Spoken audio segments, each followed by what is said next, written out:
চাকরি করেছি বিভিন্ন জায়গায়। বাঁশি বাজানোর শখ আছে আমার, পেন্টিং করে আমি বিক্রি করতাম তখন। ফরেনার্স প্রচুর আছে ওখানে, যে স্কিনের ভেতরে সারা জীবনের জন্য একটা কালি ঢুকিয়ে উনি প্রচুর জিনিসপত্র দিয়ে আমাকে হেল্প করা শুরু করলেন। এখন আমি আর চাকরি করি না, আমার ভাই আর মা মারা যায়।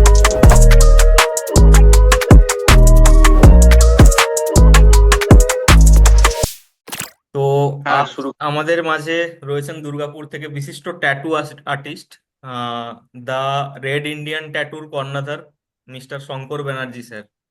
दिल के राग बजा, सुन जरा,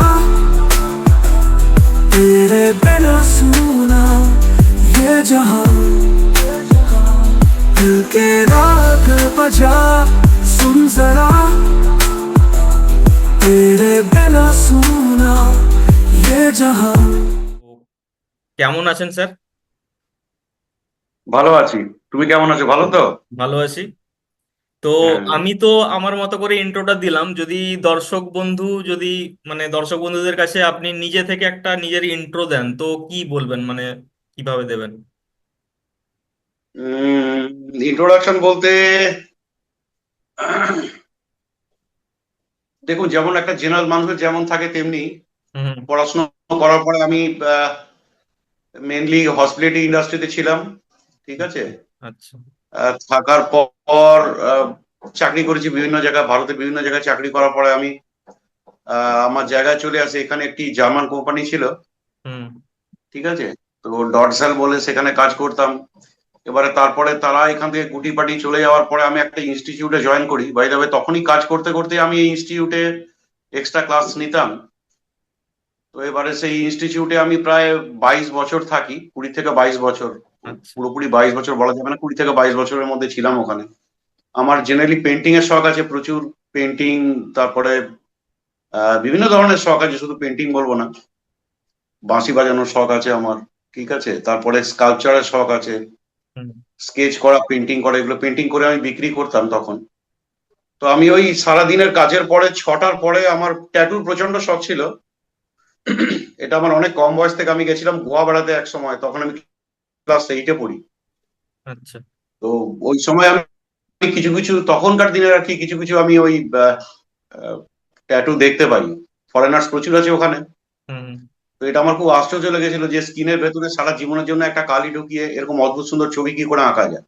তো যেহেতু নিজে পেন্টার, নিজে পেন্টিং করি, তো সেই জন্য এটার উপরে ছিল, ওটা সামওয়্যার আমার ব্রেনের মধ্যে ওটা ঢুকেই ছিল আর কি, যে একদিন আমিও ট্যাটু করব। তারপরে এই চাকরি করতে করতে আমার কিছু ইয়ে হয়, কিছু কানেকশন তৈরি হয় যারা বাইরের। শিলার ইউনিভার্সিটি বলে সুইজারল্যান্ড একটা ইউনিভার্সিটির সঙ্গে আমাদের টাই আপ ছিল। সেখানে বাই দ্য ওয়ে ওরা একজন লোককে ইনভাইট করেছিল। তিনি ছিলেন ট্যাটু আর্টিস্ট। তো উনি আমার পেন্টিং, ওখানে প্রচুর পেন্টিং আমি বিক্রি করেছি, অনেকগুলো পেন্টিং রয়েছে সামনে রাখা। তো সেগুলো ট্যাটু করেন না কেন, আমি বললাম এটা দেখুন, আমি তো, আমার তো খুবই ইচ্ছে। তো ওনার নিজেরও কিছু ট্যাটু ছিল। উনি প্রচুর জিনিসপত্র দিয়ে আমাকে হেল্প করা শুরু করলেন। এবং হুম। আস্তে আস্তে সেই ব্যাপারটা হলো আর কি। তখন সারা ইন্ডিয়াতেই খুবই কম ছিল, মানে ট্যাটু প্রায় ছিলই না। তখন থেকে ওই জিনিসগুলো আমি কিন্তু জোগাড় করেছিলাম, খুব কষ্ট করে জোগাড় করে। তারপরে আস্তে আস্তে ওই আমি আমার চাকরির পরে 6টার পর থেকে আমি ট্যাটু করতাম। আমার আর একটা দোকান নেওয়া ছিল ভাড়াতে। তো সেখানে ট্যাটু করতাম আস্তে আস্তে আস্তে আস্তে আস্তে আস্তে, এই করতে করতে করতে করতে প্যাশন থেকে বাই যাবে। এখন আমি আর চাকরি করি না, লাস্ট 10 বছর আমি আর চাকরি করি না, আমি ট্যাটুই করি। বাহ। তো ট্যাটুটাই এখন আমার জীবন হয়ে দাঁড়িয়েছে, কি বলবো আর। পেন্টিংও করি, মাঝে মাঝে করি না এমন নয়। তো মেনলি ট্যাটুটাই করি। তো মানে পেন্টিং চলছে। ছোট থেকেই করতেন একদম? হ্যাঁ, পেন্টিং আমি অনেক কম বয়স থেকে করি। আমি ধরে রাখো ক্লাস 3, 4, 5 এরকম আমার বাড়িতেও আছে। হুম। আমাদের আত্মীয়র মধ্যে রয়েছে যারা ভালো পেন্টিং করে, ছবি আঁকে। আমার বাবা অসম্ভব ভালো পেন্সিল স্কেচ করতেন। তো এই আর কি। তো ফ্যামিলি থেকে কিছুটা চলে আসে, ওটা ছিল মনে হয় ভেতরে কোথাও একটা। তো ওই সবার যেরকম একটা না একটা গুণ তো থাকেই। এবার হুম। আমার সেটা নার্চার, তারপরে ব্যাপারটা মানে সেই জুনুন হয়ে দাঁড়ালো। মানে কি বলবো আর, চাকরি করার সময় ট্যাটু করবো ট্যাটু করবো, একদম জুনুন, সারা দিন রাত ওই একটা জিনিসই চিন্তা করতাম। তারপরে এরকম হওয়ার পরে আমার কিছু কারণে, অত্যন্ত দুর্ঘটনার জন্য আমার ভাই আর মা মারা যান। চাকরি করতে করতে এটা হয়। এবং within 15 days both of them মারা গেছিলেন আর কি। তো তারপরে আমার বাইরে চাকরি, আমি আর বাইরে যাইনি, বাবা একলা আছেন। তো আমি ভাবলাম যে না, আমি ট্যাটুর উপরই থাকবো। তখন আমার ট্যাটু চলছে, কারণ সন্ধ্যাবেলার পর থেকে ট্যাটু করতাম, আমার একটা সাপোর্ট ছিল। আমি জানতাম যে এটা আমি ঠিক করে যেতে পারবো আর কি। তো এখনো তাই করছি বেসিক্যালি। এই আচ্ছা আচ্ছা। তো পেছনের ওই পেন্টিংটা কি আপনার? ইন্ট্রোডাকশনটা একটু বড় হয়ে গেল। না, ঠিকই আছে, ভালোই হলো। তো দেখাই, এইখানে একটা পেন্টিং আছে, হ্যাঁ। দেখতে পাচ্ছেন? এই হোক, হুম। হ্যাঁ হ্যাঁ। এই একটা আছে, এই পাশে একটা আছে। বাহ। ঠিক আছে, এটা ইনকমপ্লিট আর এইটা কমপ্লিট। এরকম আমার এদিক ওদিক বহু জায়গায় বিক্রি করেছি আর কি।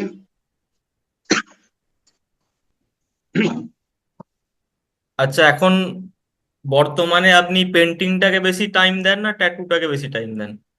ট্যাটু ট্যাটু এখন পেন্টিং। দেখুন, মানুষের না মানে এক অদ্ভুত ধরনের মানসিকতার মধ্যে আছি আমরা।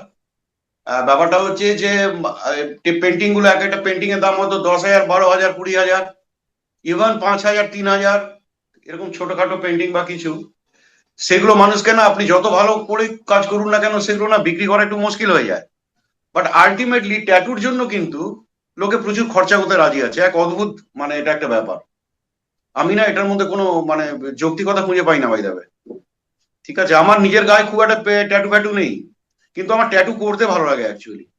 আমি খুব প্যাশনেটলি করি, আমার কোনো স্টাফও নেই, আমি একলাই কাজ করি। মনে হয় স্টাফ রাখবো, স্টাফ কাজ করবে, তার চেয়ে আমি কাজ করি, জিনিসটাকে আমি ভালোবাসি। কিন্তু পেন্টিং লোকে আমি দেখেছি, পেন্টিং কেনার প্রতি মানুষের যত না আগ্রহ, তার চেয়ে অনেক বেশি আগ্রহ হচ্ছে মানুষ ট্যাটু একদম। করাবে এটার প্রতি। তো মেনলি এখন যে জেন জি জেনারেশন, তো ওদের হুম। মধ্যে কি ট্যাটু করার প্রবণতা বেশি, না আমাদের 90s যারা কিড আছে ওদের মধ্যে ট্যাটু করার প্রবণতা বেশি? দেখুন, ব্যাপারটা কি বলুন তো, 90s যারা আছে না, তাদের মধ্যে এগুলো না চয়েসের ব্যাপার আছে। প্রথমত হুম 90s এর মধ্যে এদের প্রচুর ভয় কাজ করে, কারণ ওই সময় আমরা এমন একটা বাতাবরণে মানুষ মানুষ হয়েছি, হুম। যে ওই সময় মানুষের অনেক রকম বাধা বিঘ্ন থাকতো। ঠিক আছে, অনেক মানে সামাজিক ভাবে অনেক, ট্যাটু তো তখন একটা ট্যাবু ছিল। ট্যাটু করছে মানে লোকটা কিরকম, এটা ডাকাত গুন্ডা টাইপের হয়তো লোকজন। তখন লোকে আমাকে দেখতে আসতো, যেমন ভাই চিড়িয়াখানা বাঁদর দেখতে আসে, তো ওইভাবে আমাদের দেখতে আসতো যে ট্যাটু আর্টিস্ট জিনিসটা অ্যাকচুয়ালি কি। এবং তারপরে একটা লোক চাকরি করে একটা রেসপেক্টেবল জব করে ট্যাটু করছে, এটা লোকের ধারণার বাইরে ছিল। আমায় কিন্তু এই জন্য অনেক ছোট হতে হয়েছে, অনেক লোকের কাছে আমি অনেক ছোট হয়েছি, আমার ফ্যামিলির কাছেও ছোট হয়েছি। এবং আমি যখন সমস্ত ছেড়ে ছুড়ে ট্যাটু করবো বললাম, তখন কেউ মানে বিশ্বাসই করেনি, ব্যাপারটা সম্পূর্ণ অবিশ্বাস্য ছিল। আমি এত প্যাশনেট ছিলাম ব্যাপারটা সম্পর্কে যে আমায় করতেই হবে, এরকম ব্যাপার একটা এসে গেছিল। তো তখনকার যারা জেনারেশন না, তাদের মধ্যে একটু ভয় ভয় কাজ করে। ঠিক আছে, করবো কিনা, লাগবে কিনা, ঠিক আছে, লোকে কি বলবে, এই ধরনের ব্যাপার। এখনকার যারা generation, this people are very sweet. এরা এত ওপেন মাইন্ডেড, ঠিক আছে, এবং তাদের তাদের কোনো কিছুতেই কোনো ইয়ে নেই, মানে কোনো না কিছু নেই। সবকিছুতে একটা ট্রাই করে দেখি না, এই ধরনের একটা ব্যাপার, যেটা আমাদের মধ্যে কিন্তু ছিলই না। এবার আমাদের যারা জেনারেশন, তারা করতে চায় নর্মালি, এই আমার নাতির একটা পোর্ট্রেট হবে, এই আমার দাদার একটা ই হবে, আমার বাবা মারা গেছিল তার একটা পোর্ট্রেট হবে। খুব কম, খুব বেশি না। আর যদি করতে চায়ও, বলবে বাবা আমার শাশুড়ি কি বলবে, আমার শ্বশুর মশাই কি বলবে, হ্যাঁ, আমার বাড়ির লোকেরা কি বলবে, ঠিক আছে, পাড়ার লোকেরা কি বলবে। নতুন জেনারেশন যারা না, তারা অনেক অনেক বেশি ওপেন মাইন্ড, কে কি বললো না বললো তার কেউ যায় আসে না। ডান ডান। তো তাদের মধ্যে এটার ক্রেজ অনেক অনেক বেশি, এবং তারা খুব স্পোর্টিংলি, এবং তাদের জন্যই বাই দ্য ওয়ে আমি চালিয়ে যাচ্ছি, সত্যি কথা বলতে গেলে। কারণ আমার বয়স প্রচুর হলো, আমার অ্যারাউন্ড 60 হয়ে গেল, ঠিক না? তো তো এখন কি আপনি একাই করেন না আপনার কোন স্টাফ রয়েছে এখন? না না না, আমি একলা, আমি বরাবর একলাই করি, আমি এটাতে বিশ্বাস করি, কারণ আমি স্টাফ রেখে দেখেছি। হুম। আহ, আপনি একটা মাইনে দিলেন, কাজের উপর একটা কমিশন দিলেন, ও তারা তাদের মতো করেই কাজ করা, তারা ভাবে যে ঠিক আছে, এই কাজটা করলে আমরা এত কমিশন হলো, বা এত টাকা আমি পাবো সারা মাসটা কেটে গেলে। ঠিক আছে, আমরা তো মেনলি, আমিও তো চাকরি করেছি এক সময়, হুম হুম। আমরা কাজ করতাম রবিবারের জন্য, যে সপ্তাহটা যদি মোটামুটি কাটিয়ে দেওয়া যায় তাহলে রবিবার দিন পাবো। আমার বাবাটা তাদের তাদের কাছেও তাই হয়। তো সেই যে প্যাশনেটলি যত্ন করে যে কাজ করা, সেই যত্ন করে কাজের একটু অভাব দেখতে পেতাম আর কি। তারপরে কি, একজন বসে বসে ট্যাটু করছে আর আমি চুপচাপ বসে আছি, এই জিনিসটা আমার ঠিক ইয়ে হতো না।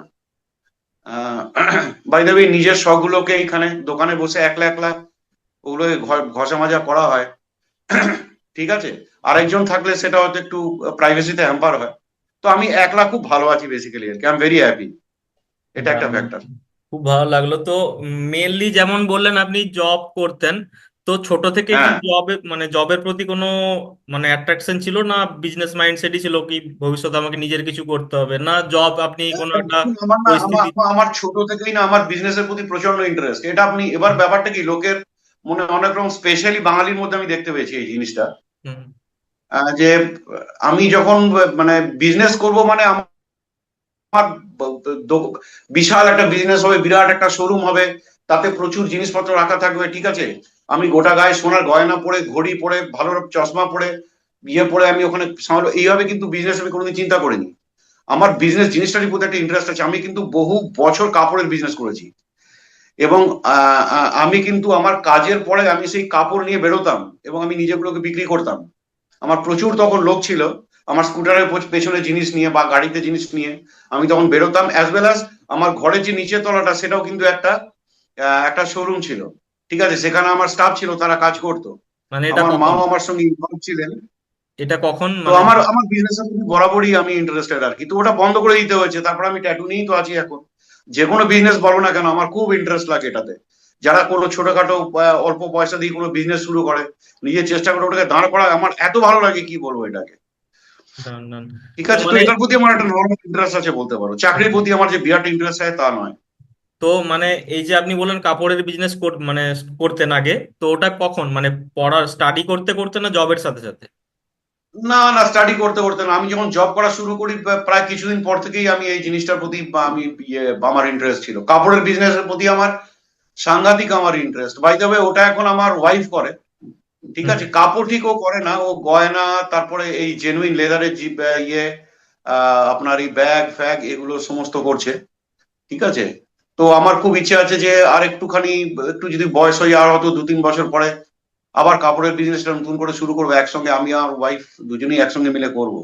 তখন আমি আমার মা করতাম আর কি, আমার ভাই ছিল, তো ভাই আর মা একসঙ্গেই মারা যায়। তো যাই হোক, তো আমার এটা আবার নতুন করে ইচ্ছা আছে, একটা সময় করব আমি আবার। কাপড়ের বিজনেসের প্রতি আমার একটা অদ্ভুত আগ্রহ আছে, ঠিক আছে, আচ্ছা। তো অনেকগুলো বিজনেসের প্রতি আগ্রহ আছে, তার মধ্যে কাপড় একটা। ডান ডান। তো আমরা বিশেষ করে বাঙালি, ঠিক আছে, তো হ্যাঁ। তার উপরে আবার ভারতীয়, তো সবারই না একটা জবের প্রতি মানে ম্যাক্সিমাম যে 95% মানুষ, তো তাদের জবের প্রতি একটা ইন্টারেস্ট বেশি, কি আমরা পড়বো শুনবো ডিগ্রি পাবো তারপর একটা জব জয়েন করবো দিলে আমাদের লাইফ সেট। তো হুম। বাকি এই সময় যে মানে জবের এক তো ক্রাইসিস, অ্যান্ড জব একটা সৃষ্টি হবে যখন একটা বিজনেস ওপেন হবে, তাই তো? তো আপনি ওই সম্পর্কে কি বলতে চান ইউথ জেনারেশনের একটা উদ্দেশ্যে? আমার একটা ব্যাপার কি জানেন তো, আমার যেটা বারবার করে এটা মনে হয় যেটা, যে আহ, মানুষকে না কিছুদিন চাকরি করে না নিজের অকাত বোঝা উচিত। যতক্ষণ না পর্যন্ত আপনি চাকর হচ্ছেন, চাকরি করা একদম মানে তো চাকর হওয়া, একদম। কোনো একটা কোম্পানির চাকর হওয়া। এবার চাকর না হলে না আপনি মালিকের অকাত বুঝতে পারবেন না, নিজের অকাত বুঝতে পারবেন না। এবং সেটাকে আপনি, এটা একটা মানে কি বলবো, একটা এক্সপিরিয়েন্স হয়ে যাওয়ার পরে আপনি তখন অ্যাকচুয়ালি আপনি নিজেকে একটা সেলফ রিয়েলাইজ করার একটা ব্যাপার থাকে এর মধ্যে, যে তারপর আপনি বুঝতে পারবেন যে আমি আদৌ আমি বিজনেস করতে পারবো কিনা, বা করলে আমার কি ধরনের বিজনেস করা উচিত, ঠিক আছে। এই ধরনের যে ব্যাপারটা, এটা কিন্তু খুব দরকার। আমার মনে হয় চাকরিটা না একটা খুব এসেনশিয়াল ফ্যাক্টর, আপনার কিছুদিন চাকরি করা উচিত। একটা সময় বাঙালি তো বিজনেসই করতো, আজকে আমরা একদম সারা কলকাতা, এই বসাকরা, এই মতিলাল শীল ফ্যামিলি সারা কলকাতা শাসন করতো। আমরা খুব ভালো বিজনেসম্যান, ওটা কিন্তু আমাদের রক্তে রয়ে গেছে। আমাদেরকে কেরানি আর চাকর বানানো ইংলিশরা, ঠিক না। ওরা একদম। যখন দেখলো যে ওদের কাজের জন্য দরকার পড়বে, তখন তো ক্যাপিটাল কলকাতা ছিল, সুতরাং প্রচুর কেরানি কুল তৈরি করেছিল এরা, এবং তাদের তাদের জিনের মধ্যে তাদের ওই দাসত্ব করা মানসিকতা কিন্তু ঢুকিয়ে দিয়েছিল। ওই জিনিসটা এখনো আমাদের মনের মধ্যে রয়েছে। বাঙালি ফ্যামিলি এখনো পর্যন্ত মনে মনে ভাবে আমার ছেলে চাকরি করবে, যে জিনিসটা আমি মুখে লোককে বলতে পারবো যে এইখানে চাকরি করে। সরকারি চাকরি হলে তো কথাই নেই, সে যদি নালি পরিষ্কার করে সেটাও আমি বলতে পারবো লোককে, ঠিক আছে, ডাক্তার হতে হবে, ইঞ্জিনিয়ার হতে হবে। কেউ একবারও ভাবলো না যে সে যদি একটু তার ছেলেকে সাপোর্ট দেয় এবং সে যদি কোনো বিজনেস করে, তাহলে সেটা অনেক বড় লেভেল পর্যন্ত যেতে পারে। এটা কিন্তু আমরা কেউ চিন্তা করি না। আমরা বাঙালিরা সর্বদা মনে মনে ভাবি আমরা ভীষণ চালাক, আমরা আজকে যারা চিন্তা করি সারা ভারত সেটা পরে চিন্তা করবে, এটা একদম ভুল কথা। সারা ভারত চিন্তা করে বিজনেস করে তাদের ক্যাপিটাল বাড়িয়ে অনেক উঁচুতে চলে গেছে, আমরা বাঙালিরা এখনো অনেক পিছনে আছি। আমাদেরকে এখনো বাই দ্য ওয়ে বোঝানো হচ্ছে যে তোমরা একটা চাকরি করো, একটা চাকরি করে তারপর তুমি বিয়ে করো, তোমার দুটো বাচ্চা হবে, ঠিক আছে, তোমার সারা জীবন সেটেল, তুমি ভালো থাকবে। এটা যে কি ভালো থাকবে আমি বুঝি না। ডান ডান। আসলে যেখানে আমরা ওই, সমস্ত নিজের প্যাশনকে চেপে রেখে, হ্যাঁ বলুন। নিজের প্যাশনকে এইভাবে সারা জীবন চেপে রেখে হুম ওই যাওয়া আর আসা, যাওয়ার আসা, এটা প্রত্যেকদিন মৃত্যুর সামিল। আমার তো মনে হতো সকালবেলা ঘুম থেকে উঠতাম, এবার আমি চাকরি করতে যাব। প্রথমবার মৃত্যু হলো, ওখানে গেলাম, গিয়ে দেখলাম যে আমাকে বসে বসে নয় নয় করে 12টা ক্লাস নিতে হবে। আরেকবার মৃত্যু হলো, এবার ঘরে এলাম, ঘরে এসে দেখলাম সেই ঘরে সবাই বসে টিভি দেখছে, এবার আমি যাব, তারপরে চা খাবো, দিয়ে তারপরে আস্তে করে শুয়ে পড়বো। এটা না তৃতীয়বার মৃত্যু, এরকম দিনে আমাদের অনেকবার মৃত্যু হয়। তো এই এতগুলো মৃত্যুর চাইতে নিজের প্যাশনের উপর ডিপেন্ড করে একটা ছোটখাটো কিছু একটা যদি বিজনেস করা হয়, তাহলে আমার মনে হয় সেটা না অনেকটা লাইফ দেয়। আমি এটাতে বিশ্বাস করি, এটা কিন্তু সম্পূর্ণ আমার মেন্টালিটি, আমি কাউকে এটা দোষ দিচ্ছি না। সে না তার না। মতো করে অনেকে চাকরি প্রচন্ড পছন্দ করে, আমার বন্ধুদের মধ্যে রয়েছে, এরা চাকরি করতে ভালোবাসে, এরা 11টা 12:30 অব্দি বসেই থাকে অফিসে, তাদের আমার কাছে মনে এটা হয়, পছন্দ। হ্যাঁ আমার মনে হয় এই মেন্টালিটিটা যদি মানুষের মধ্যে, বেশি মানুষ সংখ্যক মানুষের মধ্যে পৌঁছয়, তো মানে আমাদের এই যে জব ক্রাইসিস বা যেই এখন যে মানে আফটার কোভিড যে সিচুয়েশন চলছে, তো এটা একটু মুক্তি পাবে বা অনেকে হয়তো কিছু কথা শুনে লাইফে ইমপ্রুভ করতে পারবে। তো মেনলি আপনাকে একটা কোশ্চেন, যেমন আপনি স্টুডেন্ট ছিলেন, তো ফ্রন্ট বেঞ্চার ছিলেন না ব্যাক বেঞ্চার ছিলেন?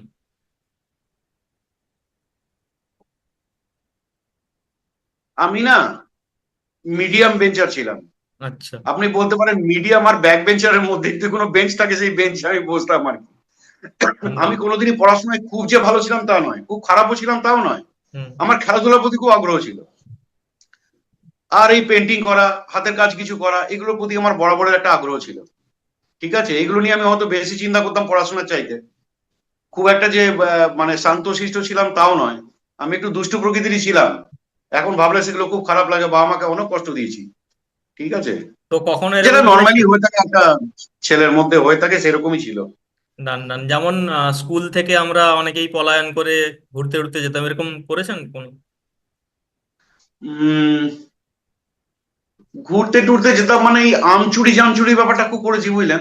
হুম হুম মানে বন্ধু বান্ধবরা গ্রুপ করে নিয়ে কোথাও আমচুরি করতে গেলাম, জামচুরি করতে গেলাম, হুম হুট করে কোথাও একটা সিনেমা দেখার ব্যাপারটা তখন আমাদের মধ্যে অতটা ছিল না, আমার বন্ধুদের মধ্যে কারুর কারুর ছিল, কারণ আমরা বাড়ি থেকে পয়সা পেতাম না।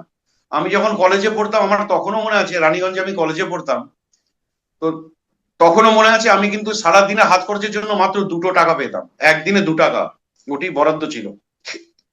আর তাতেই তারপরে আমি অনেক কিছু টিউশনি হতো। করতাম, পুজোর সময়টা ওই টিউশনি পয়সায় একটু খাওয়া দাওয়া হতো, এদিক ওদিক একটু ঘোরাঘুরি হতো। কিন্তু ওইভাবে মানে খুব খুব বেশি এখন যেমন থাকে ছেলেদের পকেটে, আমি দেখেছি অনেক পয়সা থাকে, বাবা মা অনেক বেশি তাদেরকে স্বীকৃতি দেয় বা তাদের অনেক বেশি ইয়ে করে, যাও ওই রেস্টুরেন্টে খাওয়া বা একটু সিনেমা দেখ।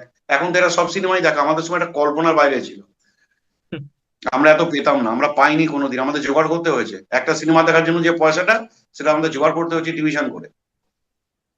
ডান ডান। তো আপনার মানে আরাধ্য দেবতা বা ইষ্ট দেবতা যাকে বলা হয়, তো এরকম মানে কাকে আপনি মান্য করেন? আমার বাবা, আমাদের বাড়িতে আমাদের দুটি দেবতা আছে, আমাদের শিব ঠাকুর আর পার্বতী ঠাকুর দুটিই রয়েছে আমাদের বাড়িতে, আমরা এটা অনেক সময় মনে করতে পারি না। আমি ঠাকুর বাবুরা ততটা বিশ্বাস যে করি সেটা বলতে পারবো না, তবে কি ফ্যামিলির সবাই মানে, হুম আমরা সবাই তাই করি, সবাই তাই করে, বাঙালিরা বেশিরভাগই তাই করে। হুম পুজোর সময় 4 দিন আমরা ঘুরি, প্যান্ডে প্যান্ডে ঠাকুর দেখি, কটা ঠাকুরের মুখ আমরা মনে রাখি। হুম। আমরা এই যে এত আমরা দুর্গা ঠাকুরের পুজো করি, লক্ষ্মী ঠাকুরের পুজো করি, আমরা মেয়েদেরকে কতটুকু সম্মান করি, অথচ ঠাকুর হিসেবে যখন সে পাথর বা মাটির মূর্তি হয়ে থাকে, আমরা প্রচুর সম্মান করি। ওই আমরা তো বাড়ির মাকে আমরা কোনোদিন গিয়ে একটু বাসন মেজে হেল্প করি না, বা একটু বাজার করে দিতে পারি না, বা যখন বাজার করতে বলে তখন আমরা বিরক্ত বোধ করি, সেটা কেন? তবে এটা সত্যি কথা, আমার কিন্তু হিরো বলে সেরকম কিছু নেই। অনেকে থাকে না, লেনিন হিরো, কি শাহরুখ খান হিরো, আমার কোনোদিনই সেসব নয়। আমার কাছে আমার বাবা হিরো, আমি আমার বাবা হতে চাই, সোজা কথা। আমার বাবা জীবনে প্রচুর পরিশ্রম করেছে এবং নিজেকে সেইভাবে দাঁড় করিয়েছে। খুব পরিশ্রমী মানুষ ছিলেন, অত্যন্ত পরিশ্রমী মানুষ। ঠিক আছে, তো আমার খুব ইচ্ছে করে যদি বাবার মতো কিছু হতে পারি। বাবাকে তো ছুঁতেই পারা গেল না এখনো পর্যন্ত, বাবা যে হাইটে গেছেন এখনো পর্যন্ত। আমি যে বাড়িটায় থাকি ওটা আমার বাবার বাড়ি, আমি তো বাড়ি বানাতে পারিনি, বাবা কি করতেন? আমার বাবা দুর্গাপুর স্টিল প্ল্যান্টে কাজ করতেন। ওকে, ঠিক ওকে। আছে, ওখান থেকে তো রিটায়ার করেছেন অনেক বছর আগে। তো এমনি অনেকে মানে এমনি আমি স্পিরিচুয়ালিটিতে যাচ্ছি না, বাট মেডিটেশন যেমন বলে মাইন্ড মানে মেন্টাল হেলথ ভালো রাখার জন্য মেডিটেশন একটা ভালো জিনিস, ওটাকে বিশ্বাস করেন আপনি, বা মেডিটেশনের কোনো না, আমি বিশ্বাস করি না, একদম না। আমি আপনাকে একটা ছোট উদাহরণ দিচ্ছি যে ধরুন আপনি গান শুনতে ভালোবাসেন, হ্যাঁ। সবাই গান শুনতে ভালোবাসে। আপনার প্রিয় গানটা কেউ যদি চালিয়ে দেয় না, আপনি কিন্তু ওই মুহূর্তে মেডিটেট করেন। হুম। আপনি ওই মুহূর্তে ওটাকে মন দিয়ে শোনেন। আপনি কোনো একটা কাজ করতে ভালোবাসেন, আপনি ধরুন রান্না করতে ভালোবাসেন, আপনি আপনার কোনো একটা প্রিয় রান্না আজকে বাড়ির জন্য করছেন, সেই মুহূর্তে যখন রান্না করেন না, আপনি মেডিটেট করেন। কিন্তু ধ্যান মানে কি? কোনো জিনিসে ধ্যান দেওয়া, মন দিয়ে কাজটা করা। বা যখন ধ্যান মানে পাহাড়ে ড্রাইভ বসে করা, বরফের মধ্যে ইয়ে করা নয়। ঠিক আছে, ড্রাইভ তো আমি করছি যখন আমরা। বাইরে আমি যখন ট্যাটু করি না, আমি মেডিটেট করি। আমি আমার ইয়ে হিসেবে এটা বলছি।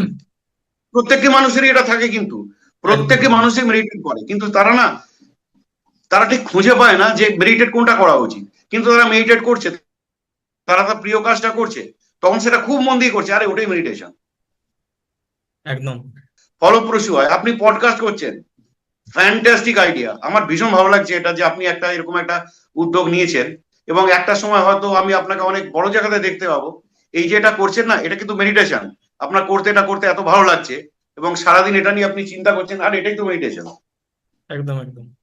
তো যেমন আমাদের মানে আপনার ট্যাটু সেন্টারে অনেকেই আসে ট্যাটু করতে।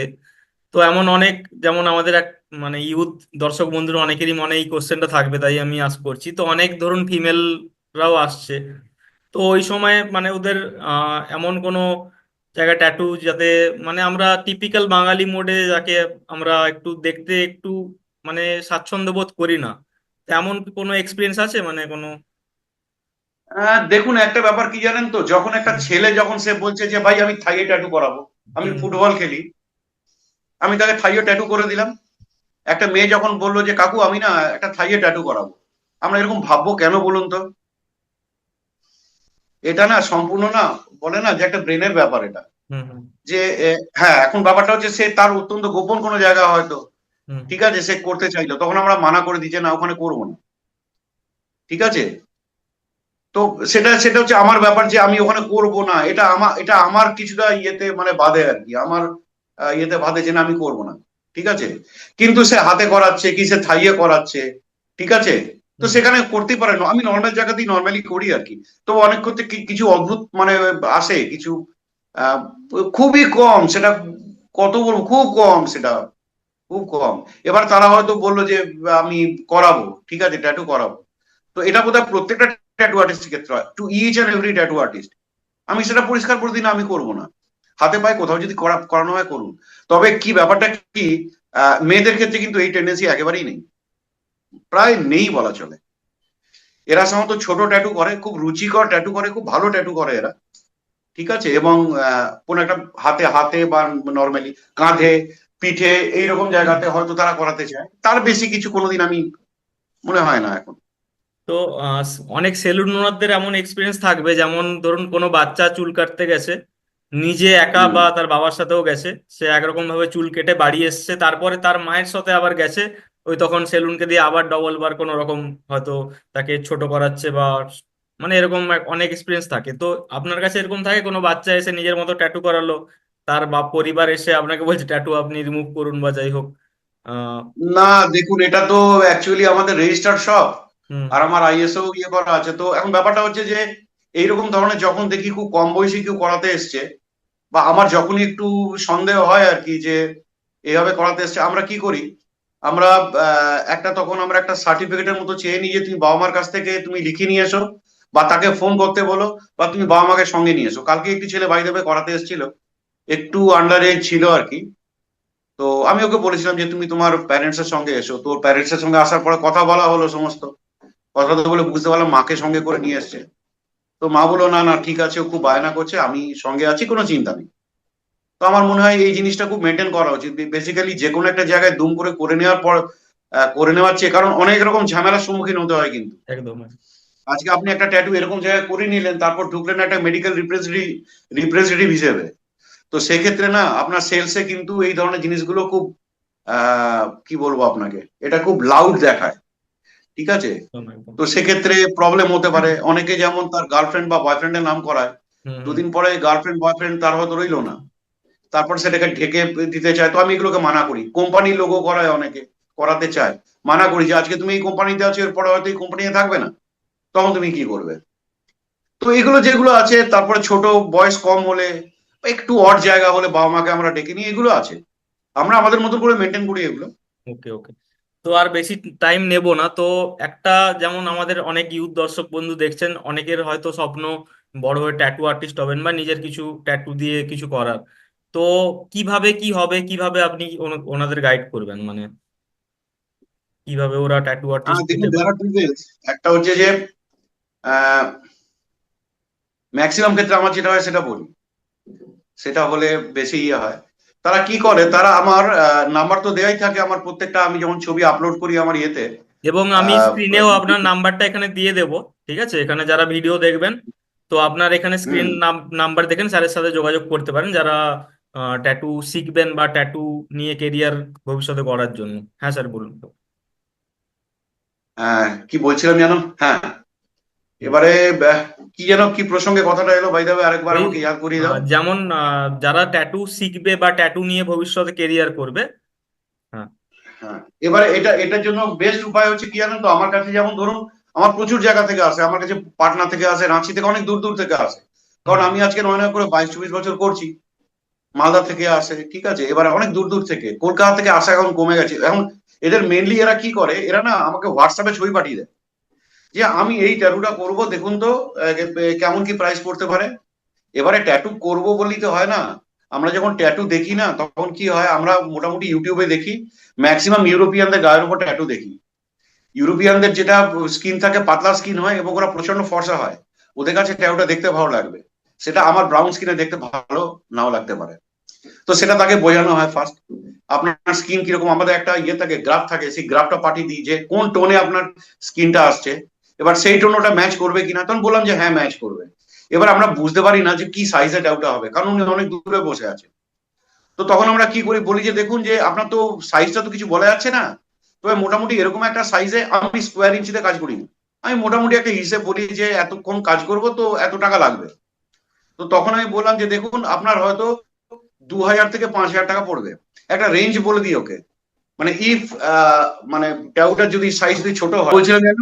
হ্যাঁ স্যার, ওটা আপনি বললেন কিভাবে ওরা মানে আপনার সাথে যোগাযোগ করে কিভাবে ট্যাটু মানে করতে চায় হ্যাঁ, একবার। এবারে ওরা ওইভাবে পাঠিয়ে দেয় হোয়াটসঅ্যাপে, আমি একটা রেঞ্জ বলে দিই, এইটা একটা ইয়ে হলো, হুম একটা মানে ইয়ে হলো। আরেকজনকে আমরা আরেকটা জিনিস কি করি, একটু বড় ট্যাটু হলে, কারণ এগুলো খুব এক্সপেন্সিভ, ঠিক আছে, আপনার ধরে রাখুন 10,000 থেকে 20 25 হাজার টাকা যদি ট্যাটু হয়, তখন আমরা বলি আপনি আমার শপে চলে আসুন।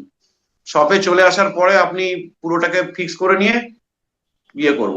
আবার হুম। ছোট ছোট কিছু ট্যাটু আছে, যেমন কি হয়তো বলে আমি একটা নাম লিখবো, তো সেটার একটা ফিক্স প্রাইস আছে যে এর মধ্যেই চলে আসে, ওইভাবে বলে দিই, এই এই ঠিক ধরনের আছে হয়, আর কিছু না। ঠিক আছে। বাকি মেন কোশ্চেনটা যেটা ছিল, যেমন কেউ ধরুন ট্যাটু নিয়ে কেরিয়ার গড়তে চায় বা ট্যাটু শিখতে চায়, তারা কিভাবে কেরিয়ারটা স্টার্ট করবে, একটু সংক্ষেপে যদি বলেন বলেন। দেখুন, হ্যাঁ হ্যাঁ, এটা একটা খুব ভালো কোয়েশ্চেন করেছেন আপনি, কারণ ট্যাটু হচ্ছে এখন মানে আমেরিকা এটা বলছে যে it is suppose to be the most growing and fastest industry. Hmm তো এখন এটা কিন্তু it is actually very lucrative, খুব লুক্রেটিভ একটা বিজনেস, এর থেকে ভালো ইনকামও হয়, ঠিক আছে, ভালোভাবে করতে পারলে ট্রেনিং দরকার আছে। হুম এবার ট্রেনিং করতে গেলে বা যদি কেউ ভাবে যে না ট্যাটুতে কেরিয়ার করব, কেরিয়ার করার আগে বেস্ট হচ্ছে সে না তার কমসে কম গ্রাজুয়েশনটা কমপ্লিট করে নি। গ্রাজুয়েশনটা কমপ্লিট করিয়ে নেওয়ার পরে সে চাকরিও খুঁজছে, তার সঙ্গে একটা ট্রেনিংও করছে, that is the best way. এবার ব্যাপারটা হচ্ছে, আমরা কিন্তু ছোটবেলায় প্রত্যেকেই গান শিখি, মেয়েরা তো প্রত্যেকেই হারমোনিয়াম নিয়ে বসে, তারা গান কখন করে, যখন বিয়ের জন্য পাকা দেখা হয় তখন তারা গান করে। তো বেসিক্যালি কেউই খুব একটা গায়িকা হতে পারে না। তো আমরা তেমনি ভাবে ছবি ছবি আঁকা শিখি, প্রত্যেকে আর্টিস্ট হয় না। তো তেমনি ভাবে ট্যাটু আর্টিস্ট হওয়াটা কিন্তু টিপিক্যাল একটা ব্রেনের একটা জায়গার ব্যাপার, কিন্তু প্রচুর ট্যাটু আর্টিস্ট আছে যারা এখন আর ট্যাটু একদমই বানায় না, তারা লোক রেখে কাজ করায়, তারা পয়সা ইনকাম করে। আবার অনেক ট্যাটু আর্টিস্ট আছে যারা নিজেরাই কাজ করে, যেমন আমি করছি। তো এটা না কিছুটা ডিপেন্ড করে, ব্যাপারটা বুঝতে পারলেন তো? ওকে। আপনি আহ, শেখার শিখবেন। আপনি যদি একদম হার্ড নাট হয়ে থাকেন না, আপনার যদি স্বপ্নের মধ্যে ওটা থাকে যে আমি ট্যাটু করব এবং ট্যাটু শিখবো, তো সেক্ষেত্রে আমার বেস্ট উপায় হবে যে কোনো একটা সাপোর্ট রাখা। আপনি গ্রাজুয়েশনটা কমপ্লিট করেন বা পড়াশোনা করতে করতে আপনি ট্যাটু শিখলেন, বা আপনি কোনো চাকরির চেষ্টা করছেন, একই সঙ্গে আপনি ট্যাটুটাও শিখে নিচ্ছেন। এটা সবচেয়ে ভালো। একদম হোল হার্টেডলি এতে জয়েন করে নিলাম, হুম। দিয়ে শেষ পর্যন্ত দেখা গেল যে আমি ইন্টারেস্টই লুজ করলাম, এটার কোনো মানে হয় না। আপনার কাছে কেউ শিখতে পারে, মানে আপনি কি শেখান কাউকে, মানে ট্যাটু? এখন বাই দ্য ওয়ে আমি খুব কমই শিখিয়েছি। ঠিক আছে, এবারে একটি ছেলে এখন কালকেও বাই দ্য ওয়ে এসেছিল, সেটি হুম। জামশেদপুরে। তো শেখে। ঠিক আছে, আচ্ছা। এখানে আমার অ্যাকচুয়ালি স্পেসটা একটু ছোট স্পেস। আমি একটা বড় স্পেস খুব শিগগিরই নেব। রিসেন্টলি একটু আগেই বাই দ্য ওয়ে একজন ফোন করেছিল আপনার পডকাস্ট শুরু হওয়ার আগে। তো যাই হোক না কেন, আমি একটা বড় জায়গা নেব, তো সেখানে একটা বড় স্পেসে আমি যারা শিখবে তাদেরকে বেশি স্পেস দিতে পারবো। ঠিক আছে, এখানে এটা 12x10 মতন একটা ছোট রুম, এখানে আমার একটু অসুবিধাই হয়। ঠিক আছে। ঠিক আছে, তো আমাদের হাতে আর সময় বেশি নেই। সেখানে সেটা কোনো আপনি শিখতে চাইলে আমাকে ফোন করে নেবে। ঠিক আছে, নাম্বার আমি দিয়ে দেবো এখানে স্ক্রিনে, তো যাদের দরকার বা যারা শিখতে চান স্যারের সাথে যোগাযোগ করতে পারেন। বাকি আমাদের হাতে সময় বেশি নেই, তো একটা লাস্ট কোশ্চেন একদম। বলতে পারেন বা তার আগের একটা কোশ্চেন বলতে পারেন। তো জীবনে আপনি কি খুশি স্যার? আরে বাপরে, আমি তো প্রচন্ড খুশি গো। আমি সাংঘাতিক খুশি, আমার মতো খুশি আমি খুব কম লোকের মধ্যে দেখেছি। একদম একদম। আমি আসলে তো না খুব স্যাড থাকতে পারি না, বুঝলে, এটা আমার ক্যারেক্টারের মধ্যে রয়েছে। তো এবং বহু রকম আমার মানে শখ আছে, তো কি বলে, হবি আছে, তো আমি হুম, পুরো দিন বিজি থাকি। আচ্ছা, আরেকটা আমার শখের খুব ভালো জিনিস হচ্ছে আমি খুব সিনেমা দেখতে ভালোবাসি। তো আমি ওই সিরিজ দেখছি, সিনেমা দেখছি, আমার বন্ধু বান্ধব খুব একটা নাই। ঠিক একদম আছে, একদম। আমি আমার বন্ধু বাই দেবে। তো খুব ভালো এই আর লাগলো। কি, আমি আমি খুব হ্যাপি, খুব হ্যাপি। আমি নিয়ে খুব ভালো আছি, খুব ভালো লাগলো আপনার সাথে এবং কথা সবাই বলেই। আশা করি খুব ভালো আছে। আপনার সাথে কথা বললে একটা হ্যাপি হ্যাপি ভাইবস পাওয়া যায়, তো বোঝা যায় যে আপনি ভেতর থেকেই খুশি আছেন। তো যাই হোক, খুব ভালো হ্যাঁ, লাগলো। Thank you. অ্যান্ড পডকাস্টের মানে একদম এন্ড মোমেন্টে চলে এসেছি, তো আমাদের পডকাস্টে এসে কেমন লাগলো? খুব ভালো লাগলো। সত্যি কথা বলতে গেলে কি, দেখুন, আমরা সারাদিন কাজকর্ম করি, আমাদের সম্পর্কে না খুব খুব একটা কিউরিসিটি নেয় না। যে মানে এখানে জিজ্ঞেস করলো যে আপনি কি খান। ঠিক আছে, হুম। আচ্ছা আপনি ট্যাটু করেন, কোত্থেকে জিনিসপত্র কেনেন, আপনার করতে কেমন লাগে, খুব লাগে কিনা, আপনি কতদিন ধরে করছেন। কিন্তু ব্যাপারটা হচ্ছে যে আমাদের যে পিছন দিকটা যেটা রয়েছে সেটা সম্বন্ধে কোশ্চেন খুব কম হয়। তো আপনার এই পডকাস্টের থ্রু দিয়ে যাই হোক অনেক কিছু বলতে পারলাম, অনেক হালকা লাগে, ভালো লাগে খুব। আমাদেরও খুব খুব ভালো ভালো লাগলো, লাগলো, অনেক কিছু সত্যি কথা বলতে নলেজ ইটস আ পেলাম, গ্রেট অনেক কিছু এক্সপিরিয়েন্স। শেখার পেলাম। তো বাকি আমাদেরও এটা ফার্স্ট পডকাস্ট, তো আপনার আচ্ছা, সাপোর্ট পেয়েছি খুব, মানে থ্যাংক ইউ সো মাচ। তো বাকি আজ আচ্ছা, পডকাস্টটা এখানেই মোস্ট এন্ড ওয়েলকাম। করছি। And thank you. দেখা হচ্ছে অন্য কোনো podcast. Most welcome, most welcome. Okay. আবার দেখা হবে।